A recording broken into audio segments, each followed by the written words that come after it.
শুরু করছি আমার কথা। আজ যে আপনারা টেস্টটা করলেন, পলিগ্রাফ টেস্ট, আপনারা যে টেস্ট করেন না কোনো টেস্টের কোনো কাজ নাই।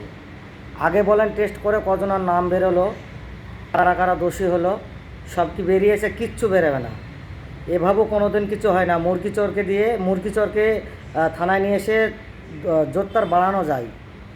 গ্রামে যারা মোষ গরু পোষে তাদের ওখানে গোয়াল ঘরের লড়ি থাকে, সেই লড়িটা নিয়ে আসেন। যে কটাকে ধরা গিয়েছে তাদের পাছায় এমনভাবে বাড়ি মারেন, ওর বাপ সহ এসে নাম বলে দেবার, বাপ সহ। একটা মুরগি চোরকে যদি থানায় নিয়ে এসে একদম গুরুতরভাবে পিটানো হয়, এরা কোন শেঠ নবাবের বাচ্চা, কোন সিরাজদৌল্লার বাচ্চা, কোন বাদশার ছেলে এবং কোন রাজার ছেলে যে এদেরকে মারা যাচ্ছে না? এদেরকে বিভিন্ন রকম টেস্ট করিয়ে সঠিক কথা বের করে আনতে হবে। এরকম পাইছেন? আপনাদেরও একদিন এরকমই অবস্থা হবে আপনার মেয়ে এবং মা এবং বউয়েদের সঙ্গে।